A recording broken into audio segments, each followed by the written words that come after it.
మీ business ఏదైనా మీ ఊర్లో promotion చేయాలంటే అది సుమన్ టీవీతోనే సాధ్యం. ఇప్పుడే సంప్రదించండి. నేను ఇక్కడ అన్నం చేసుకుంటే తినొచ్చు, లేకుంటే ఏమి అన్నం కూడా లేదు, అట్లే పనుకో అట్లే ఉంటుంది.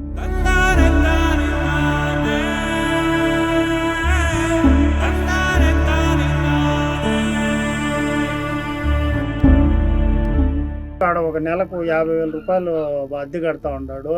విలాసవంతమైన జీవితం గడుపుతా ఉన్నాడు. నువ్వు పాపం ఇక్కడేమో కనీసం ఉండేదానికి కూడా ఇల్లు కూడా సరిగ్గా లేదు. వాన వస్తే వానలో ఉంటాం సార్.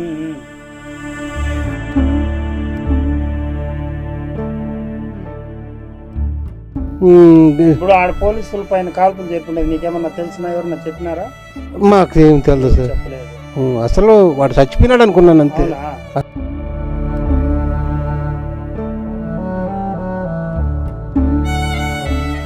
అందరూ వచ్చి ఆడతా ఉంటే ఈ అవమానాలతో ఉండలేక పూర్తిగా చచ్చిపోతే బాగుంటుందనే భావం నాకు వచ్చేసింది సార్. ప్రభాకర్ తండ్రి గారితో మాట్లాడే ప్రయత్నం చేద్దాము. ఇప్పుడు ఎన్ని రోజుల నుంచి మీ కొడుకు నీ దగ్గర లేడు? సార్ నాకు దగ్గర దగ్గర 17-20 సంవత్సరాలు అయిపోయింది సార్. అది కూడా నాకు సరిగ్గా తెలదు. నాకు మైండ్ కూడా పని చేయటం లేదు. నాకు ముందే ఆరోగ్యం తక్కువ. ఈ పైకాడ వంట చేసుకుంటానంటే ఎక్కడ కాలిందని కూడా నాకు తెలియదు. స్పర్శ లేదు, నా ఒళ్ళే స్పర్శ లేదు. ఆ విధంగా బతికినా సార్ నేను. కొడుకు ఎప్పుడన్నా ఇంటికాడికి వస్తా ఉన్నాడా? లేదు సార్, రాలేదు. నీకేమన్నా డబ్బులు గిబ్బులు పంపిస్తా ఉన్నా? ఏమీ లేదు సార్. నీ కొడుకు ఆడ ఒక నెలకు 50,000 రూపాయలు అద్దె కడతా ఉన్నాడు. విలాసవంతమైన జీవితం గడుపుతా ఉన్నాడు. నువ్వు పాపం ఇక్కడేమో కనీసం ఉండేదానికి కూడా ఇల్లు కూడా సరిగ్గా లేదు. వాన వస్తే వానలో ఉంటాం సార్. ఇప్పుడు మీ కొడుకు ఏమి అడగడం లేదా నీకు? ఏం లేదు సార్, ఏం అడగలేదు. ఏం లేదు సార్, ఏమీ లేదు. నేను ఇక్కడ అన్నం చేసుకుంటే తినొచ్చు, లేకుంటే ఏమి అన్నం కూడా లేదు, అట్లే పనుకో అట్లే ఉంటుంది. తిండి ఎట్లా చేస్తాను? అన్నం అంతా ఎట్లా చేస్తాను? మామూలుగా అన్నం నువ్వే చేసుకుంటావు? ఇంకేమన్నా ఎవరన్నా? అన్నం ఎవరు ఏమి బెటర్ సార్. ఎవరు అందరూ స్వార్థం చూపిస్తారు. వాడికి మనం ఏందులో పెట్టేది, వాడు ఎక్కడో తాడు గుడికన్నా పోయి ఆడవుతాను తింటాడు, బాగానే ఉన్నాడు కదా. మామూలుగా అడుక్కుంటావు? అడుక్కుంటాను సార్ నేను. ఇప్పుడు ఆడ పోలీసుల పైన కాల్పులు చెప్పుండేది నీకేమన్నా తెలిసినా ఎవరన్నా చెప్పినారా? మాకు ఏం తెలియదు సార్. చెప్పలేదు. అసలు వాడు చచ్చిపోయినాడు అనుకున్నాను అంతే. అంతే, చచ్చిపోయినాడు. పోలీసు వాళ్ళు ఎవరన్నా వచ్చి విచారించినారా? నిన్న వచ్చినారంట సార్. వస్తే నేను ఎక్కడో గుడికి వెళ్ళిపోయాను. గుడికి వెళ్ళిపోయి నేను ఇంటికి వచ్చాను. వాళ్ళు ఇక్కడ నుండి కొంచెం అట్లా బయటికి బయలుదేరినారు ఊర్లో నుంచి. అప్పటి నుంచి నేను ఇంటికన్నే ఉన్నాను. మళ్ళీ వస్తారు కదా, నేను కూడా ఏదన్నా వాళ్ళు అడిగిన దానికి సమాధానం చెప్పాలి కదా అనేసి ఉన్నాను సార్. అదే మేము 5 రాష్ట్రాల్లో ముద్దాయి ఉన్నాడు తెలుసా మీ కొడుకు? 5 రాష్ట్రాల్లో చాలా కేసుల్లో ఉన్నాడు. అది నీకెవరన్నా చెప్పినారా? ఎవరు చెప్పలేదు. చెప్పలేదు. ఎవరు చెప్పలేదు. కానీ ఎన్ని రోజులు అయిపోయింది నీ కొడుకు నీ దగ్గర నుంచి దూరం అయిపోయి? దాదాపు 20 సంవత్సరాలు అయిపోయింది. 20 సంవత్సరాలు. 20 సంవత్సరాలు అయిపోయింది.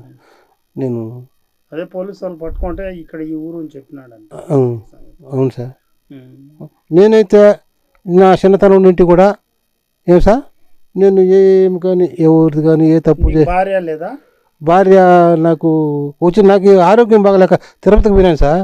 తిరుపతికి పోతే అక్కడ ఒక తింగరామ ఏమి తెలియదు ఆమెకు. ఆమె తోడైంది. ఆమెను తీసుకొని అప్పుడు గుంటూరు వెళ్ళాను సార్.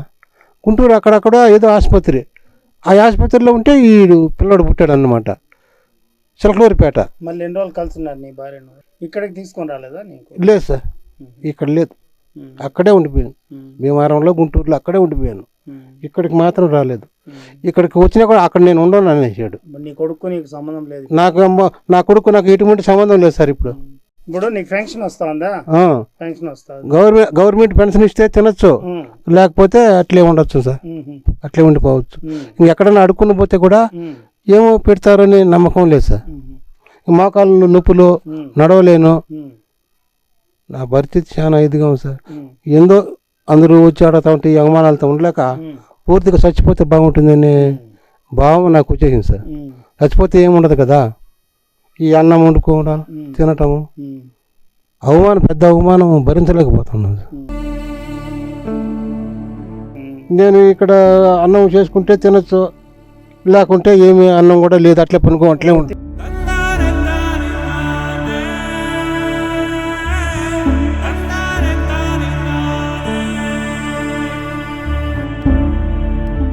ఆడ ఒక నెలకు 50,000 రూపాయలు అద్దె కడతా ఉన్నాడు. ఉమ్, విలాసవంతమైన జీవితం గడుపుతా ఉన్నాడు. ఉమ్. నువ్వు పాపం ఇక్కడేమో కనీసం ఉండేదానికి కూడా ఇల్లు కూడా సరిగ్గా లేదు. వాన వస్తే వానలో ఉంటాం సార్. ఉమ్,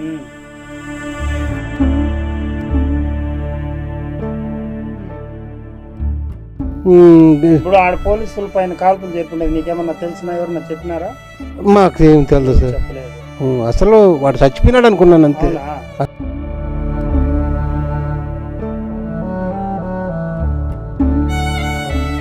అందరూ వచ్చి ఆడుతూ ఉంటే ఈ అవమానాలతో ఉండలేక పూర్తిగా చచ్చిపోతే బాగుంటుందనే భావం నాకు వచ్చేసింది సార్.